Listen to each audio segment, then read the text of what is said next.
Envoyé spécial, nouvelle version, c'est aussi avec les équipes de complément d'enquête qui signeront chaque mois un portrait. Et ce soir, on s'intéresse à une icône, Zinedine Zidane. Après avoir remporté la Coupe du Monde en 1998, il a longtemps été la personnalité préférée des Français pour son talent, mais aussi pour son humilité et sa discrétion. Une discrétion presque maladive qui cache parfois des faces plus sombres du champion. Soupçons de dopage, coups de sang, avec autour de lui une famille, un clan qui surveille et surprotège son image et son nom. Zidane, l'intouchable, c'est le document de complément et c'est signé Zoé de Bussière, Mathieu Régnier et Vincent Buchy.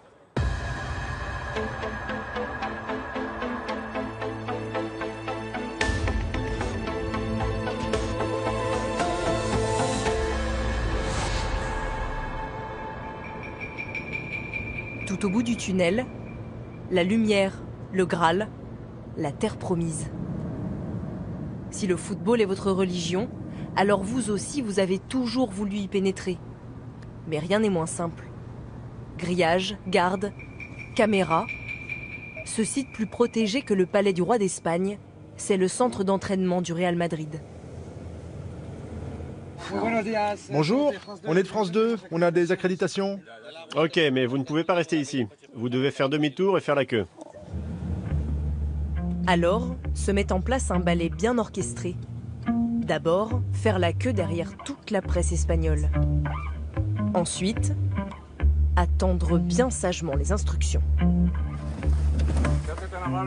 Éteignez la caméra, s'il vous plaît. Non, vous éteignez la caméra.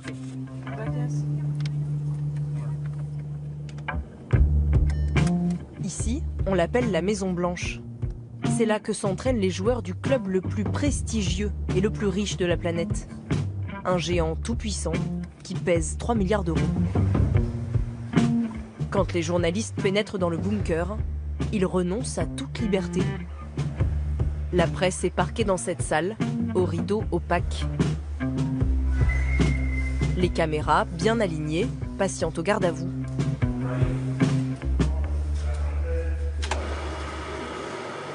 Le rideau se lève enfin. Le spectacle va commencer.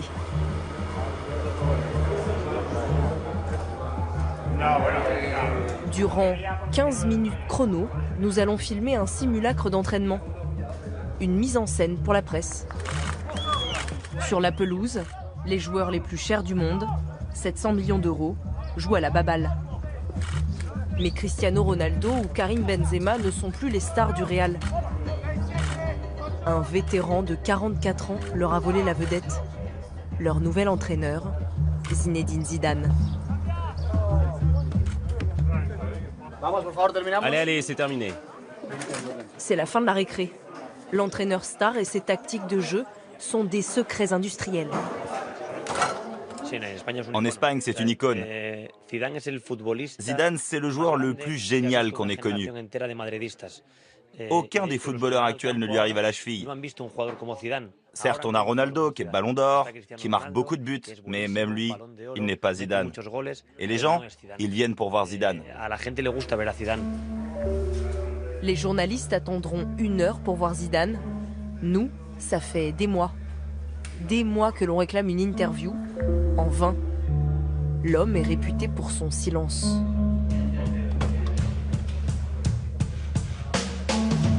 Alors, pour percer le mystère Zidane, il ne reste que les conférences de presse du Real. Bonjour, bienvenue.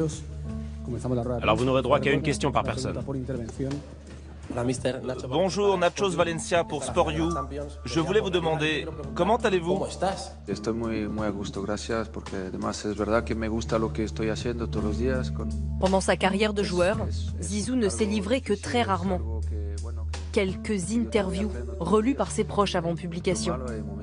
Un besoin maladif de contrôler son image, difficilement conciliable avec son nouveau métier. Désormais, le coach doit rendre des comptes. Bonjour, Zoé de Bussière pour France 2 à Paris. Vous avez toujours beaucoup fait attention à votre image et vous l'avez toujours beaucoup protégée et beaucoup contrôlée. Aujourd'hui, vous êtes très exposé. Est-ce que vous avez peur de perdre le contrôle de cette image?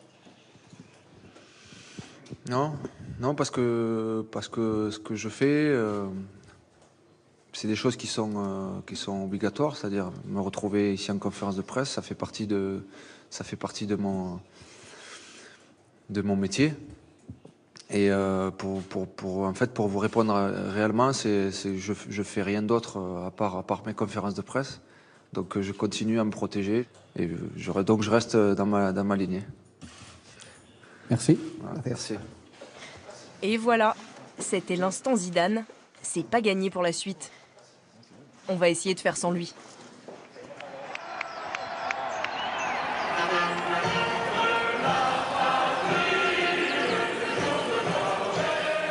12 juillet 98, le pays entier s'est arrêté. Une apnée de 93 minutes dans tous les foyers. Ce soir-là, la France a rendez-vous avec son héros.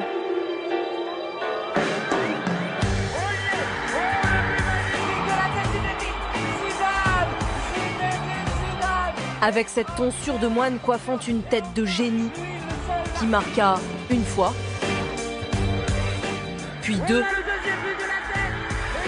et fit 60 millions de champions du monde. La dernière fois que les Français ont été fiers et unis, c'était grâce à lui. La France est amoureuse, elle exulte, convole avec cet Apollon pour une nuit de noces qui dure depuis 18 ans.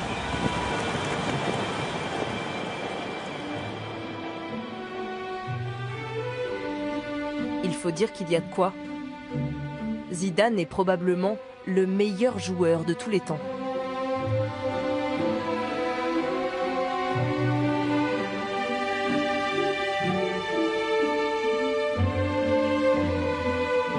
Quand on arrive à ce degré d'excellence, effectivement, eh ben, vous êtes à part.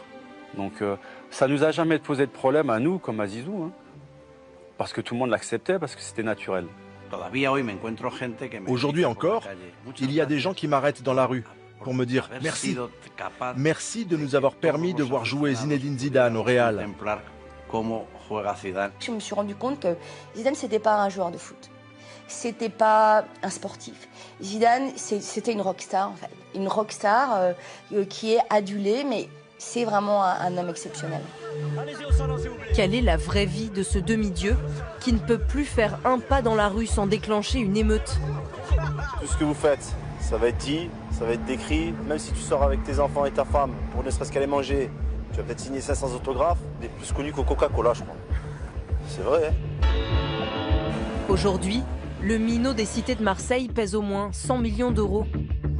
Comment ce grand timide a-t-il monnayé son image jusqu'à devenir un homme sandwich? Il a su développer une espèce de merchandising personnel autour de sa personnalité totalement rentrée, de son charisme évident. C'est une des plus parfaites constructions médiatiques qui ait jamais existé depuis 20 ans.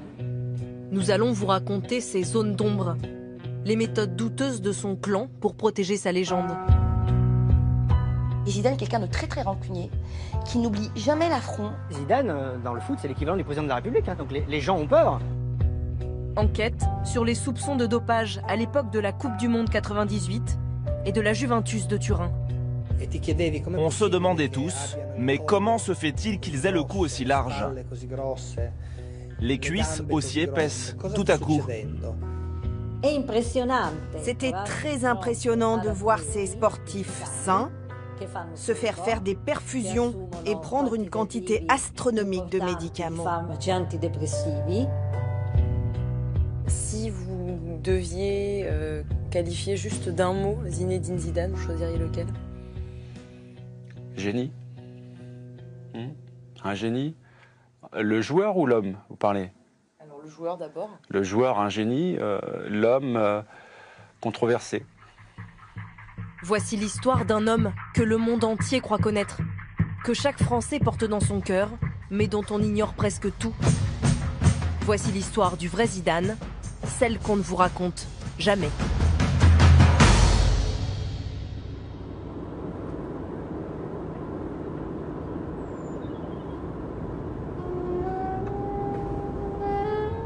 Zizou se cache, mais il nous a accordé une faveur, une seule. Il a autorisé l'un de ses plus fidèles amis à nous parler de lui, très loin des terrains de football ou des cités de Marseille. Bonjour. Il nous a reçus dans sa belle demeure du Pays Basque.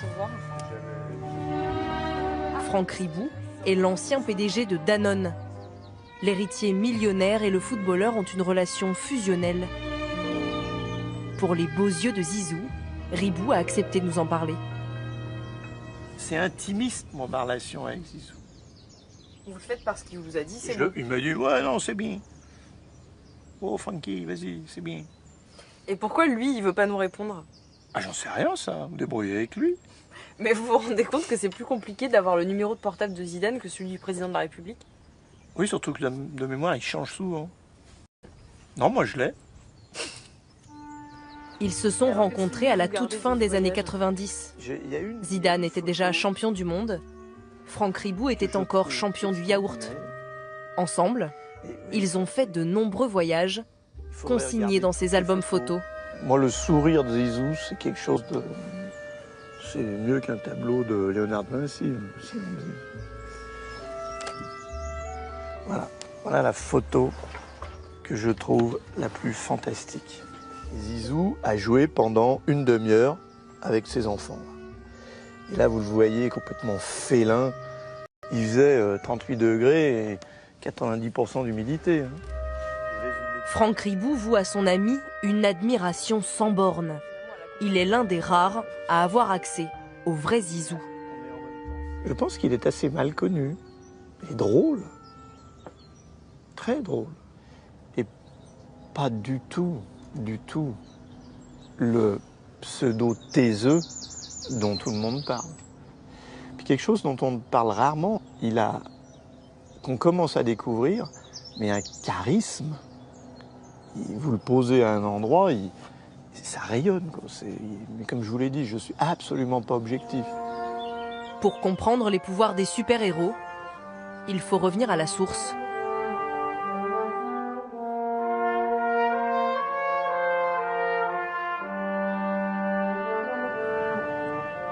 Pour Zidane, c'est Marseille. Ici vivent ceux qui l'appellent encore Yazid, son vrai prénom. Franck Gomez sort à peine de l'usine. Il est ouvrier. À 11 ans, il s'est lié d'amitié avec Zidane, dans ce collège, au pied des cités. Vous étiez de bons élèves? Peut-être les autres, moi j'étais moyen, moi. Moi j'étais moyen. Et Zinedine Zidane? Elle était comme moi, dans la même lignée, moyen. Mais bon, après, on avait le foot en tête, donc voilà. C'était pas votre priorité, le collège? Ben non, à la base, non. À l'époque, les deux garçons n'attendent qu'une chose, être repérés par un club pro. Car Franck et Yazid ont du talent, ce sont les deux vedettes des quartiers nord. Moi j'habitais la cité qui est beaucoup plus haut, là. Juste un peu plus haut. Et lui, il habitait là, cette cité. Donc on faisait des matchs quartier contre quartier. Il avait sa réputation déjà d'être un bon footballeur? Oui. Ben, lui, il avait sa réputation de la Castellane. Moi, j'avais ma réputation de la Bricarde. Oui, il a toujours été sérieux. Voilà. Yazid, il a compris de suite. Bon, je le réalise maintenant, moi. Il fallait que j'y pense il y a 20 ans derrière. Hein. Mais bon, c'est la vie, c'est comme ça. Hein. Au milieu des années 70, la Castellane est déjà un quartier pauvre, mais pas encore rongé par le trafic de drogue. Les gamins peuvent encore jouer au pied des immeubles. C'est ici que grandissent les Zidane. Les voici. Une fratrie de 5 enfants, élevés par une mère au foyer et un père gardien de nuit. Yazid est le petit dernier. En grandissant, il perdra ses boucles blondes, mais pas le ballon.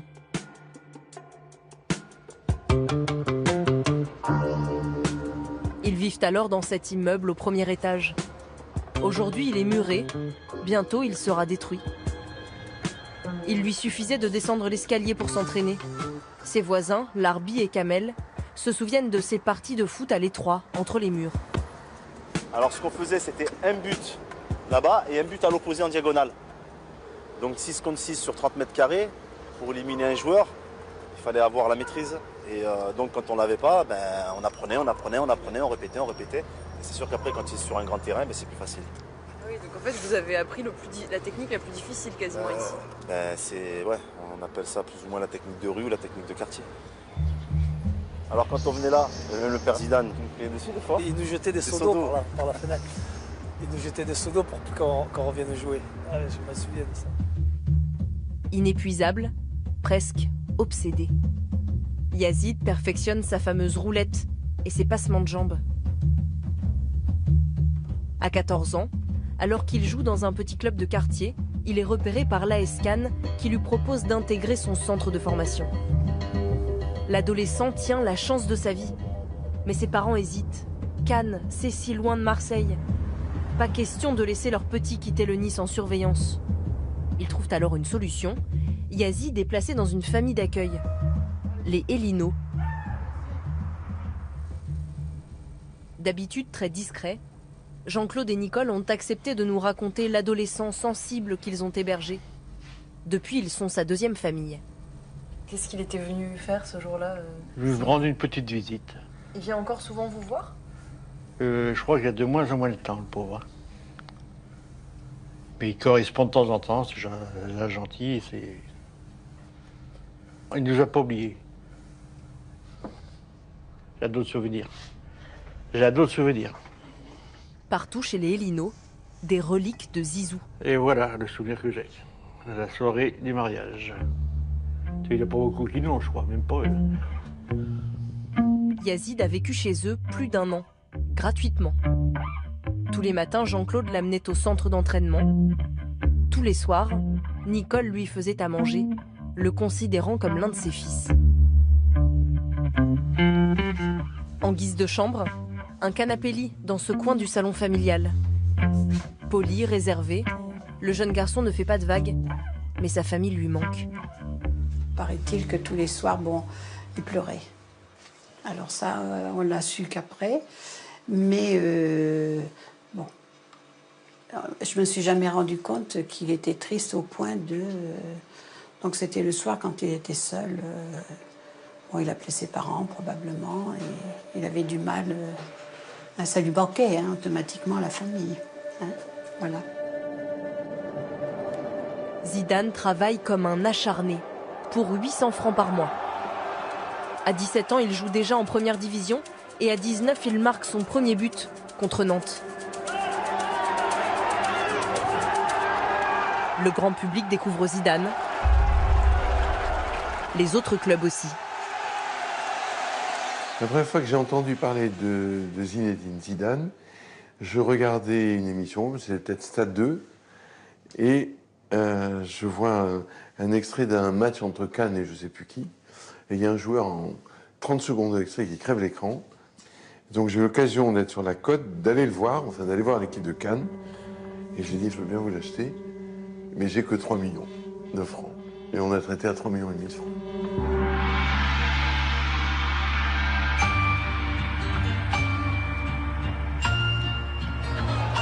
Les Girondins de Bordeaux lui offrent 50 000 francs par mois, presque 8 000 €.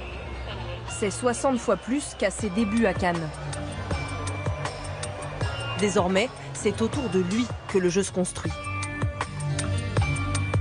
Il avait une vista, il voyait, et il pouvait avoir le dos tourné, il savait où étaient ses copains, donc c'est un don, il a des dons qui font la différence, et les autres sont aussi doués, mais un peu moins que lui. Ou lui un peu plus que les autres. Il répétait rien à l'entraînement. Des gestes techniques qui étaient uniques, qui étaient à lui. Il dit non, au moment où je l'ai fait, je sais pas, une demi-seconde avant, je ne sais pas que je vais faire ça. J'improvise comme ça, c'est comme un artiste qui fait de la musique. Sa vie change radicalement. Désormais, on l'appelle Zizou, le surnom que lui a donné son entraîneur Roland Courbis. Les supporters l'adorent. Les médias s'intéressent à ce génie timide de 21 ans et à la jeune danseuse qu'il va bientôt épouser. Zinedine et Véronique. Pas encore mariés, mais ils vivent déjà à l'unisson d'un amour qui les berce au quotidien. Zinedine, si gentil. S'il fallait ressortir 2 qualités, je pense que ce serait l'honnêteté et la discrétion surtout. Il est timide et très gentil, il est à l'écoute des gens et il se fait beaucoup d'amis grâce à ses qualités. Zizou, son regard clair, son petit filet de voix. La légende du héros sensible s'écrit toute seule. Personne n'imagine cette colère rentrer. Ces futurs coups de sang sur le terrain. Des actes violents qui émailleront toute sa carrière. Il y a une part sombre chez Zidane, évidemment qu'il y a une part sombre. C'est un sanguin qui ne se contrôle pas. Il est comme ça, hein. C'est quelqu'un qui, depuis toujours, et tous ses entraîneurs l'ont toujours dit, qui a ce côté éruptif. Il a quand même pris 14 cartons rouges dans sa carrière, dans des phases finales aussi de Coupe du Monde, donc ça fait partie du personnage. Vous avez pris combien de cartons rouges vous, dans votre carrière? 3. Étiez... Et 2 injustifiés qui ont été retirés après. D'accord. 14, c'est quand même énorme. C'est énorme, surtout pour un meneur de jeu, dont son jeu n'est pas justement porté sur le duel et le physique. Je ne veux pas dire que c'est une inconnue dans sa carrière, mais c'est symbolique justement du joueur qu'il a été. Et ça fait partie du personnage. C'est à la fois un génie, mais à la fois quelqu'un qui est capable de péter un plomb. Zizou pète des plombs, mais rien n'arrête son ascension. Après 4 saisons chez les Girondins, il est acheté par la Juventus. Il intègre l'élite. Il n'a pas le droit à l'erreur.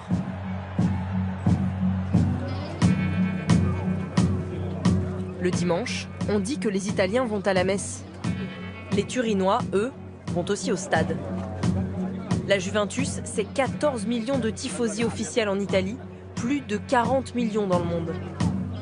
Surnommé la vieille dame, le club a remporté 32 fois le championnat d'Italie.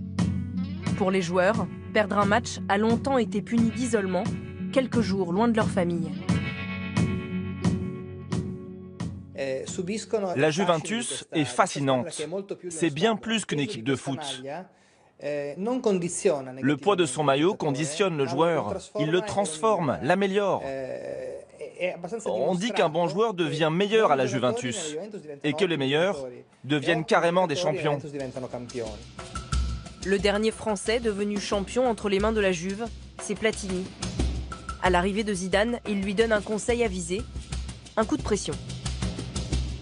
Zinedine, il a toutes les qualités du monde comme footballeur. Mais il a un gros problème, c'est qu'il est un peu introverti et timide. Et je crois que quand on veut s'imposer, surtout en Italie, il faut prendre le dessus un peu sur une personnalité un peu adoucie. En Italie, on ne laissera pas le temps, 2-3 ans pour s'imposer. Donc il faut qu'il sorte, qu'il change de caractère et puis qu'il s'impose. Pour Zidane, le choc est brutal. Avec sa femme et son fils Enzo, 1 an à peine, il découvre une ville froide, austère. La famille s'installe dans cette maison sur les hauteurs de Turin. Zizou est déraciné. Il partage son temps entre les entraînements, les matchs et une vie de famille casanière. Sa seule récréation, c'est déjeuner chez Angelino, où chaque jour, il mange le même plat. Des pâtes à la tomate et au basilic. Il adorait ça, les rigatoni à la tomate.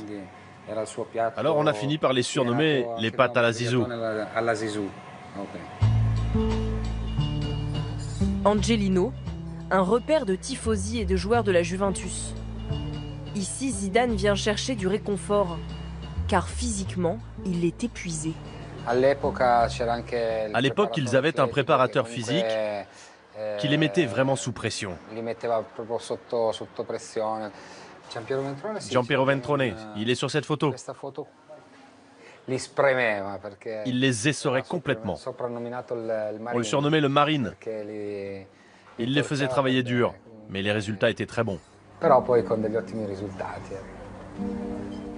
Giampiero Ventrone, un préparateur physique redoutable.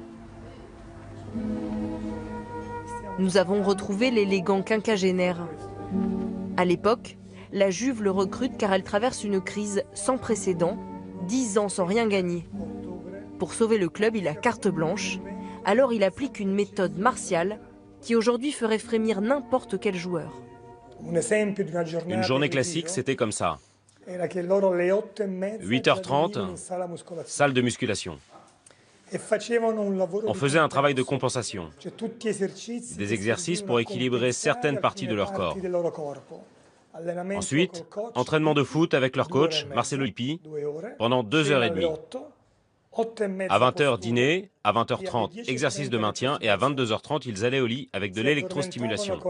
Ils s'endormaient avec les électrodes partout sur le corps. Et leurs muscles travaillaient pendant leur sommeil. Zizou n'est absolument pas préparé à cette cadence. Les 6 premiers mois, il vit un enfer, mais il encaisse. C'est vrai qu'en début de saison, on a une préparation vraiment terrible. Pas mal de fois, j'ai dû vider mes tripes.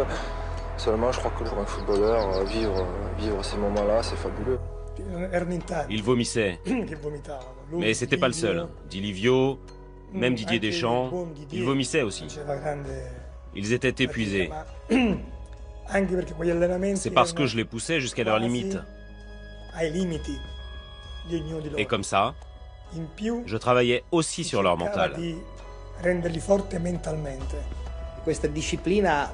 Cette discipline quasi militaire a transformé les joueurs en athlètes complets, en machines de muscles. À ce moment-là, Zidane est devenu le joueur parfait. La classe innée du danseur de ballet, alliée à la force physique d'un rugbyman. À la fin de sa première saison, Zidane a gagné son pari. Il a rendu le sourire à la vieille dame qui remporte le championnat d'Italie. Oubliez le gringalet de Bordeaux avec ses cuisses de grive. Physiquement, il est métamorphosé. Ventrone est passé par là, il a sculpté chaque muscle de Zizou. À se demander si la Juve a d'autres secrets moins avouables que faire pousser de la fonte à ses joueurs.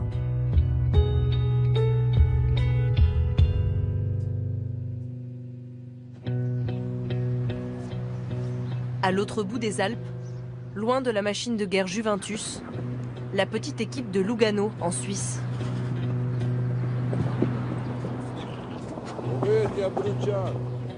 Leur coach, Zdenek Zeman, était un cador. Désormais, c'est un paria. Mis à l'écart des grands clubs pour avoir déclenché l'un des plus gros scandales du football italien. J'étais en train de faire un stage dans la montagne avec mon équipe, l'AS Rome, en 98. Et on m'a demandé ce qui me déplaisait dans le football italien. J'ai répondu, trop de médicaments et trop de business. Pour se développer physiquement, ça demande beaucoup de temps. Forcément, avec les médicaments, ça va plus vite. Zeman vise directement les joueurs de Turin. Son interview brise un tabou et la presse embraye. Les footballeurs sont-ils dopés? Après 3 ans d'enquête s'ouvre le procès fleuve de la Juventus. Pendant des semaines, les joueurs comparaissent comme simples témoins. À son tour, Zidane est entendu. Qu'est-ce que vous preniez exactement? Des gélules par voie orale? Oui, par voie orale. Et vous faisiez aussi des injections? Oui, de vitamines. De vitamines. Des vitamines. Zidane n'a que ce mot à la bouche. Mais quand le juge le pousse dans ses retranchements, le joueur se souvient vaguement avoir pris d'autres substances. Il cite la créatine, l'esaphosphina, prescrite en cas d'alcoolisme sévère, ou encore le Samir, un puissant antidépresseur. Dites-moi, vous étiez dépressif? Non. Non mais écoutez, vous vous souvenez avoir pris un médicament qui s'appelle le Samir? Oui. Et c'est quoi le Samir? Je ne m'en souviens plus. Lors d'une perquisition, la justice fait une découverte hallucinante. Dans sa pharmacie, la Juventus a autant de médicaments qu'un hôpital. Des antibiotiques, des tranquillisants, des médicaments pour soigner l'herpès ou les problèmes de prostate. En tout, 281 références. Aucune n'est inscrite sur la liste des produits dopants. Un arsenal chimique décortiqué au procès par une experte, Adriana Cecchi, une éminente pharmacologue. Le Samir, c'est un médicament enregistré comme un antidépresseur.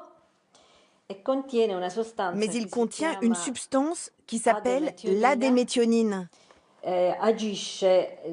C'est une substance qui stimule le métabolisme cérébral grâce à la dopamine. Ça a un effet excitant sur les joueurs. En fait, l'action du Samir est exactement la même que celle d'un neurostimulant qu'on trouve sur la liste des produits dopants interdits. Pour Zinedine Zidane, on sait qu'il a pris Samir, Néotone et Safosfina. Si on détourne ces médicaments, ça s'apparente à une pratique dopante? Oui, c'est exactement ça. On trouve les mêmes effets que dans les produits dopants si on prend ces médicaments à haute dose ou sur de longues périodes. Il n'y a absolument aucune différence entre prendre ces médicaments et se doper avec un produit interdit. Une sorte de dopage légal qui passe sous les radars. Zidane ne se contentait pas de gober quelques cachets pour augmenter ses performances. Il se laissait aussi injecter ces substances à haute dose dans le sang. Vous avez déclaré que vous faisiez des perfusions, en général dans les chambres d'hôtel et parfois dans les vestiaires. Oui. À l'hôtel, c'est-à-dire dans votre chambre d'hôtel? Oui. Quand est-ce que vous les faisiez? Les perfusions, vous les faisiez quand? Les perfusions, on les faisait avant les matchs. Au nom de quoi un joueur doit-il se faire perfuser? Pourquoi se faire perfuser? Ça ne s'utilise que dans des situations extrêmes comme en chirurgie. De bonnes questions, auxquelles Zidane a toujours refusé de répondre. Nous avons donc convaincu l'un de ses anciens coéquipiers de nous parler. Moreno Torricelli vit aujourd'hui en ermite, au fin fond des Alpes italiennes. Il a adoré ses années en maillot noir et blanc à côté de l'idole. Et comme Zidane, il se faisait perfuser avant les matchs. Pourquoi vous les preniez, ces produits? Parce que ça nous aidait. Ça nous aidait. Parfois, on avait des baisses de régime. Parfois, on n'était pas assez constant. Ça nous aidait à récupérer plus vite, à aller mieux. Si je vais un peu mieux, j'arrive un peu plus tôt sur la balle. Et si j'arrive un peu plus tôt sur la balle, je marque un but et je gagne. Donc ça jouait sur vos performances? Oui, certainement. Si aucun des joueurs n'a jamais été poursuivi pour dopage, le médecin de la Juve, le docteur Agricola, lui, a été condamné à 22 mois de prison pour avoir administré de l'EPO.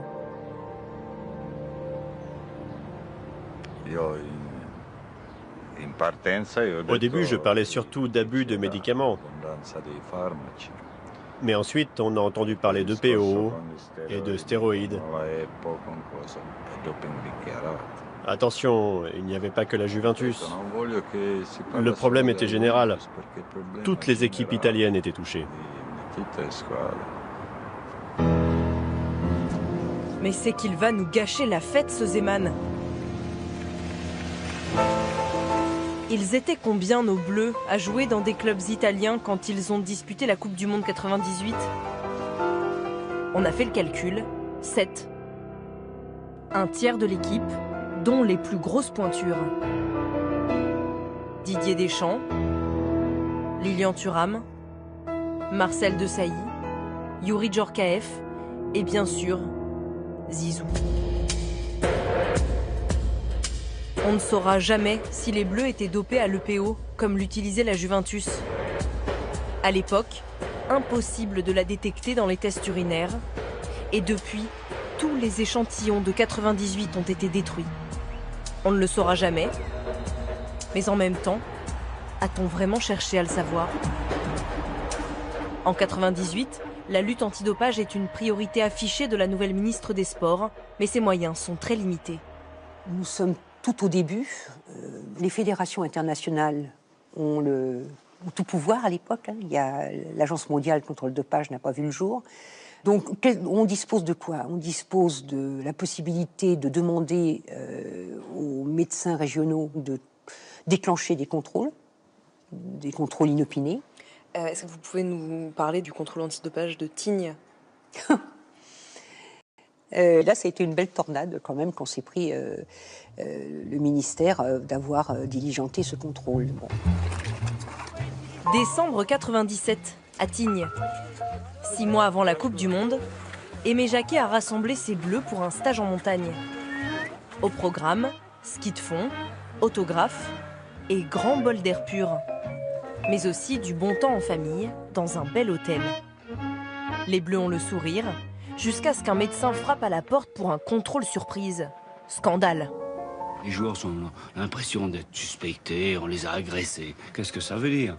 Le football, il est propre. On sait très bien que, comme dans tout métier, il y a des gens qui fautent, ils payent. Mais je pense que dans cette préparation de l'équipe de France, on aurait dû faire très attention, parce que ça a gâché un tout petit peu tout le plaisir. Ce jour-là, les Bleus ne jouent pas le jeu. Ils font attendre le médecin pendant 8 heures avant de céder quelques gouttes d'urine. Après cette polémique, ils deviennent intouchables. Au ministère, l'un des médecins responsables de la lutte antidopage en fera l'amère expérience. Il ne veut pas parler devant une caméra. Jusqu'à quel moment, dans la préparation de 98, vous avez eu le sentiment d'avoir les mains libres et à quel moment ça a changé? C'est clairement l'épisode de Tignes. Après ça, on m'a dit entre quatre yeux que je n'avais plus autorité pour diligenter les contrôles sur l'équipe de France jusqu'à juillet 1998. C'est-à-dire qu'après Tignes, il n'y a eu vraiment plus aucun contrôle inopiné sur l'équipe de France? Ah non. Et ça vous avait été signifié par qui? Ça m'a été signifié dans un premier temps par le conseiller technique du cabinet de Mme Buffet. Je lui ai dit, tu peux me l'écrire? Il a rigolé. Il m'a dit bien évidemment non. Je lui ai dit que je souhaitais m'en entretenir avec la ministre. Et elle m'a dit, j'y peux rien, ça vient de plus haut. Est-ce que vous a demandé de lever le pied et d'éviter de continuer les contrôles? Qui m'aurait demandé à moi de lever le pied? Je sais pas, le cabinet de Jospin, ou est-ce que... Non, la seule fois où j'ai été convoquée à Matignon, c'est pas pendant la Coupe du Monde, c'est pendant le Tour de France. Vous, on ne vous a pas demandé de lever le pied sur les contrôles antidopage? Et vous n'avez pas demandé ça aux personnes sur le terrain qui étaient responsables des contrôles? Non. Une chose est sûre, personne n'a intérêt à ce que la fête soit gâchée. À salir cette belle équipe Black Blanc Beurre. Pendant le mondial, c'est à la FIFA de faire les contrôles antidopage, mais elle se contente du minimum, 2 joueurs par match et par équipe. Pourtant, des spécialistes auraient voulu qu'elle en fasse un peu plus.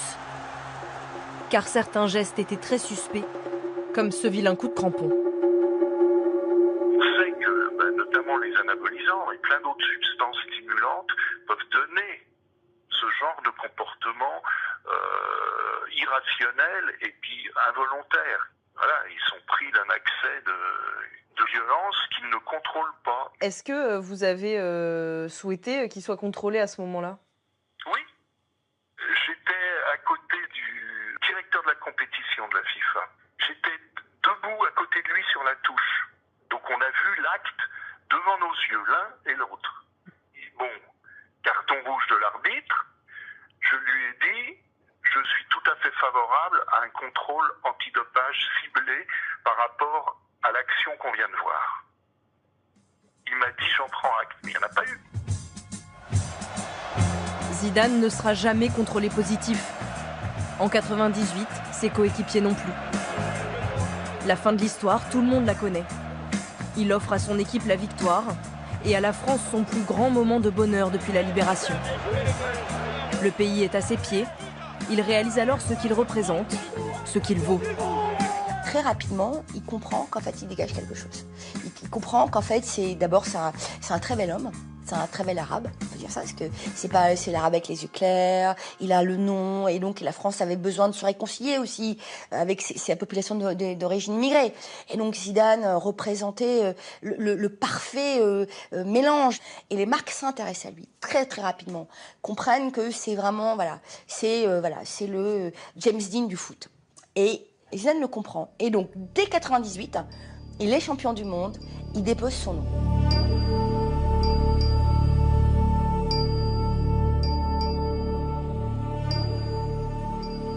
J'aime ces moments-là. Zidane commence alors une nouvelle carrière. Il monétise sa légende. Certaines de ses pubs deviennent aussi célèbres que ses plus beaux buts, comme cette réclame pour Volvic. D'abord la jambe gauche, toujours. Chaussettes, chaussures. Puis la jambe droite.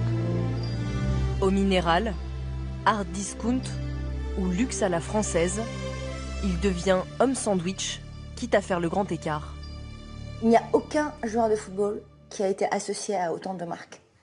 Ça va Dior jusqu'à LVMH, passant par Mango, Orange, Leader Price, Adidas, Generali, Danone, l'opérateur de téléphone algérien.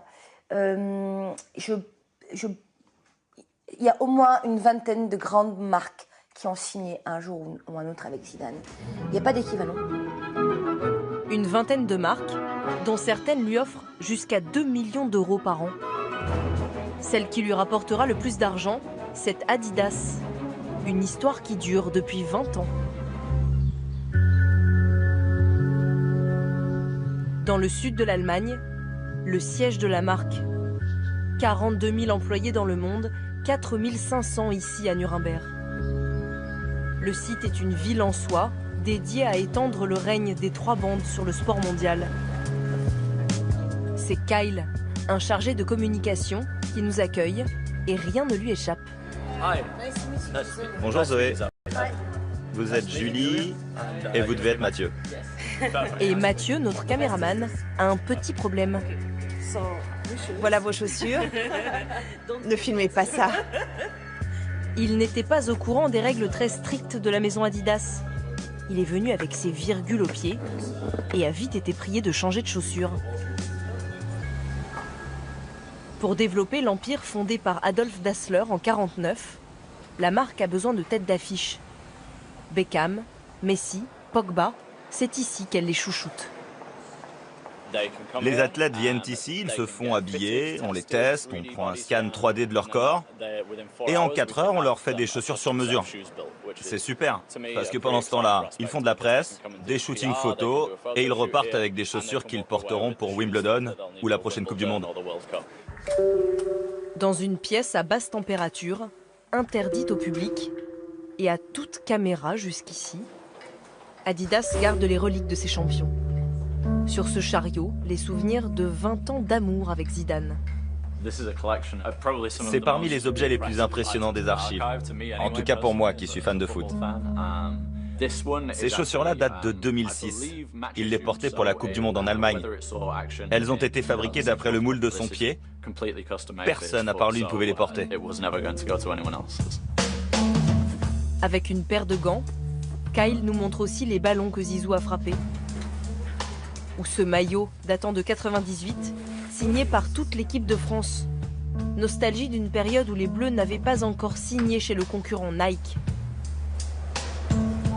Le champion est un atout stratégique pour la marque.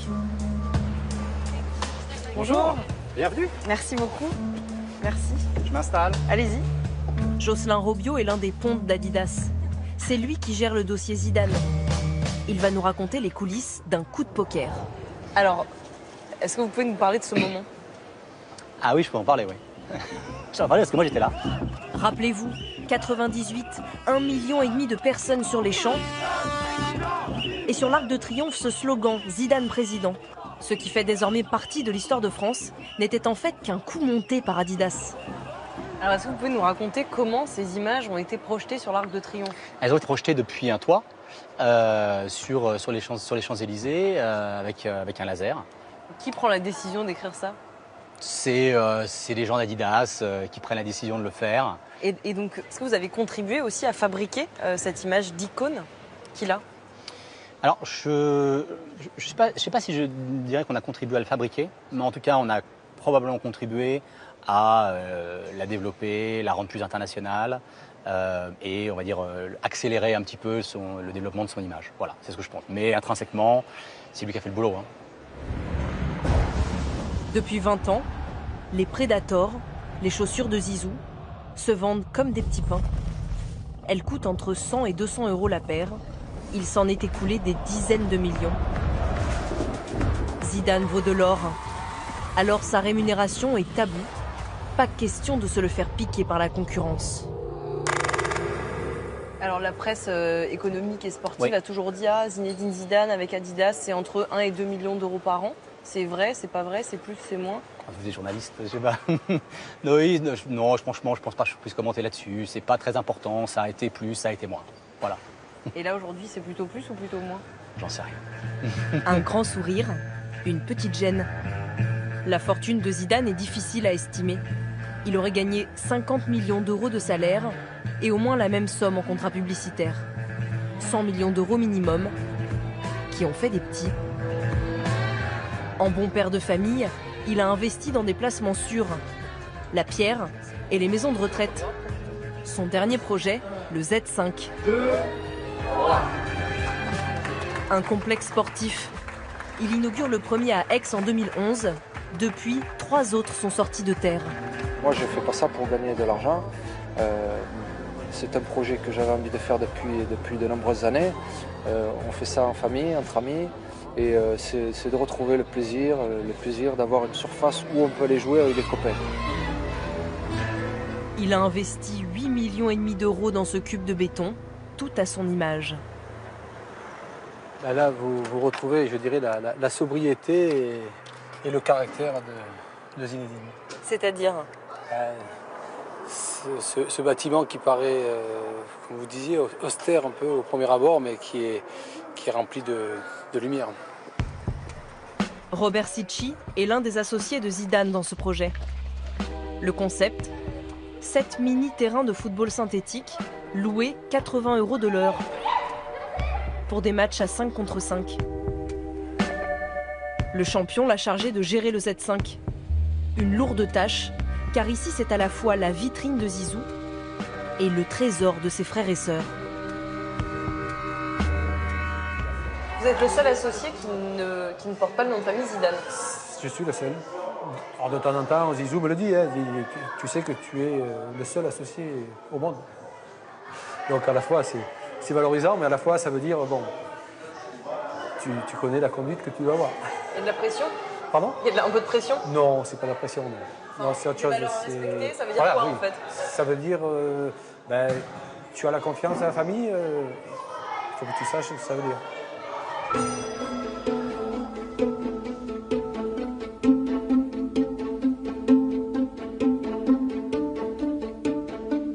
Les Zidane, une famille, un clan. Rares sont les fois où Farid, Nordine, Majid ou Lila Zidane ont accepté d'être filmés. Ils sont encore plus secrets que leur illustre petit frère, mais tous vivent grâce à son image. Il fait confiance essentiellement à sa famille et donc à ses frères. Et alors, c'est une entreprise familiale. Alors, les frères travaillent pour lui, avec la sœur également. Et donc, c'est une petite PME familiale. Et il fait vivre tout ce monde-là. Et tout ça se fait depuis 20 ans, le plus naturellement du monde. Ce qui fait vivre la fratrie toute l'année, c'est la société Zidane Diffusion qui gère les droits à l'image, les produits dérivés du champion. Ses frères et sœurs en sont actionnaires et 3 d'entre eux en sont même salariés. Lila a le titre de secrétaire, Nordine et Farid de responsables commerciaux. Ils touchent entre 6 et 7 000 € par mois et ils ont chacun une voiture de fonction. Des revenus qui dépendent de l'image de leur frère qu'ils protègent coûte que coûte. À la cité de la Castellane, il ne reste plus qu'un seul Zidane, Majid, 52 ans, l'aîné de la fratrie, le plus solitaire aussi. Il est gardien de piscine et refuse d'évoquer son frère.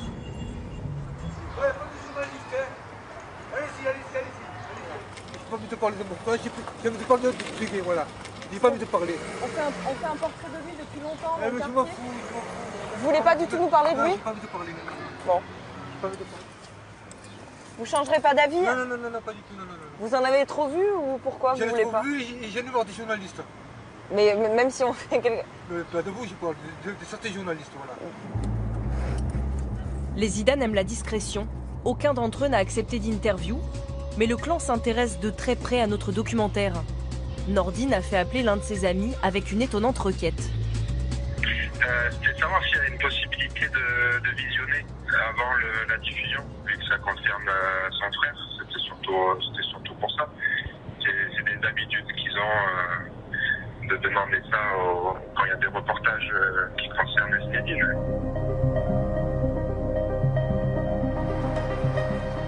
Maintenir l'icône intacte, c'est le job des frères Zidane.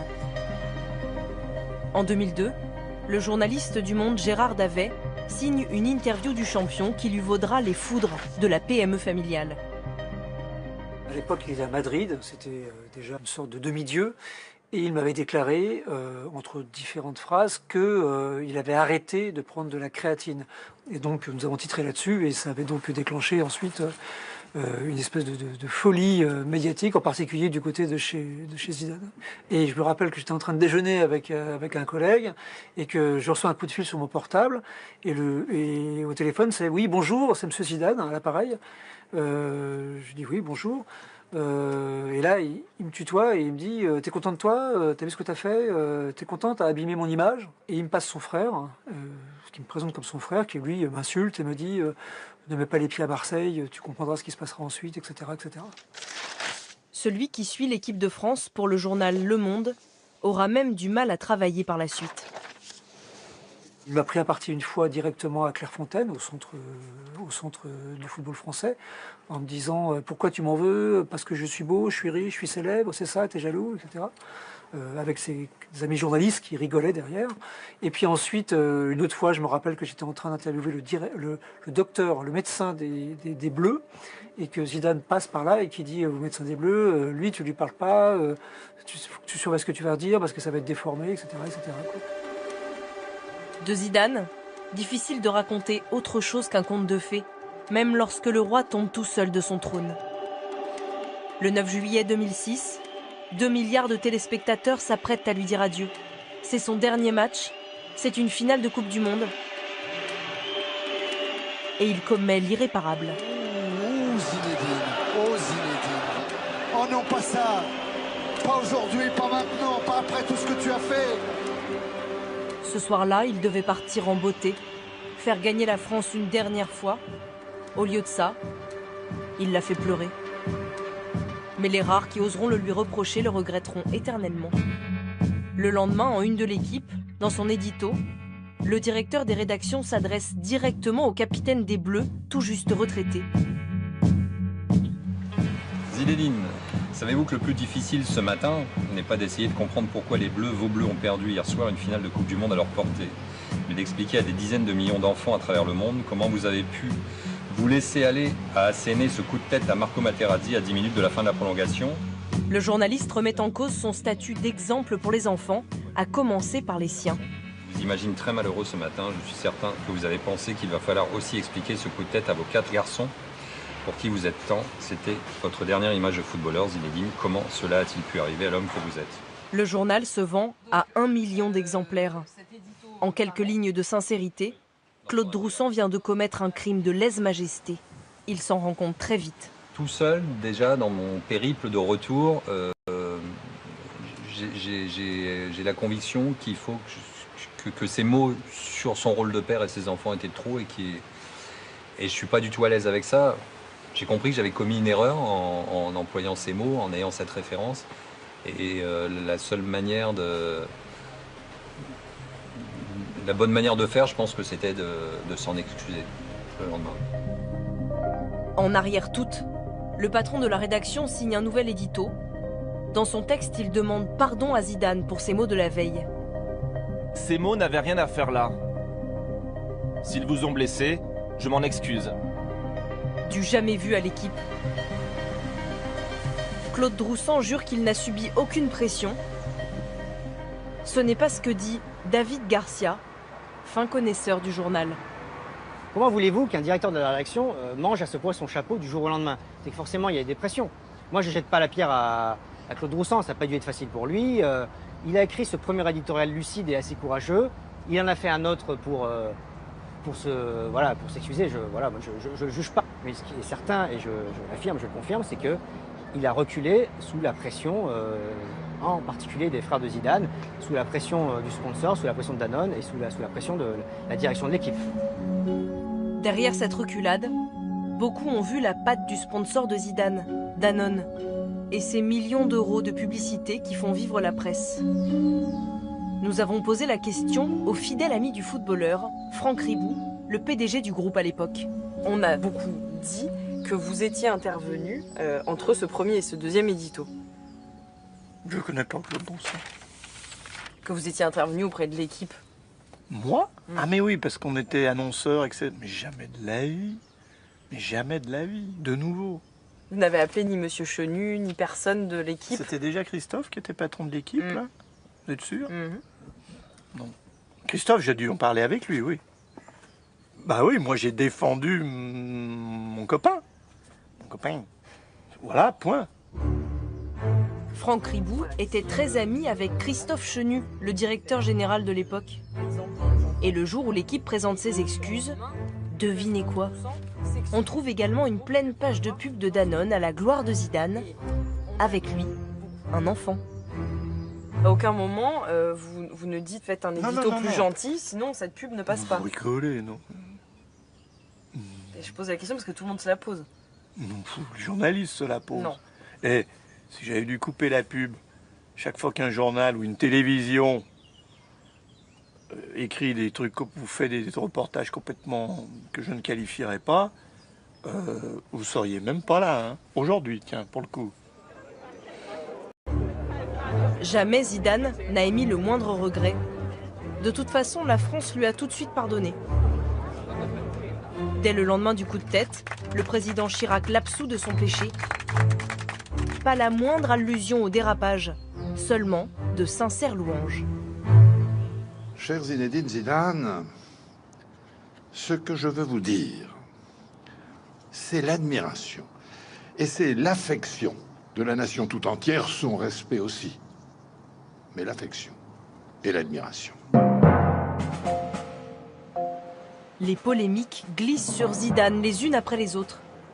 Même la récente tempête qui a secoué le monde du football ne lui a fait aucun tort. 22 FIFA World Cup is Qatar. Sur fond de soupçons de corruption, les Qataris remportent il y a 5 ans l'organisation de la Coupe du Monde 2022. Leur ambassadeur, c'est Zidane, qui a accepté de les soutenir contre un très gros chèque. Je suis assez content de pouvoir être à leur côté et de dire qu'un jour j'ai contribué à ce que justement une Coupe du Monde puisse être organisée au Qatar. Le projet est presque une hérésie. Il y fait jusqu'à 50 degrés. Les stades devront être climatisés. Le Qatar n'a pas la culture du foot, encore moins celle des droits de l'homme.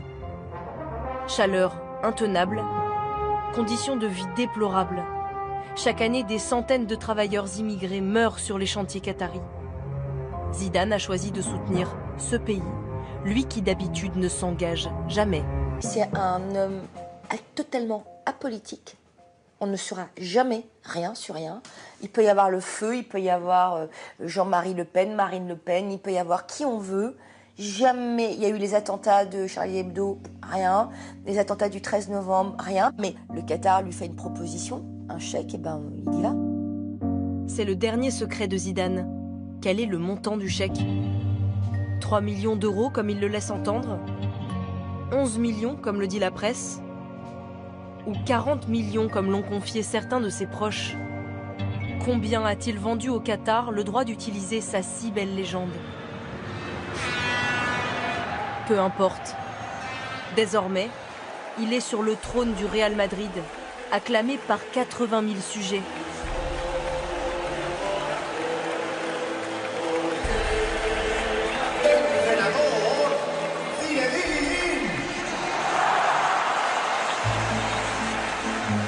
voudrait embêter le roi le plus aimé de la planète football. Celui qui vient de décrocher pour son équipe la Ligue des Champions. Un nouveau succès et des millions d'amoureux transis. Depuis toujours, c'est peut-être la victoire qui le protège et fait de lui un intouchable.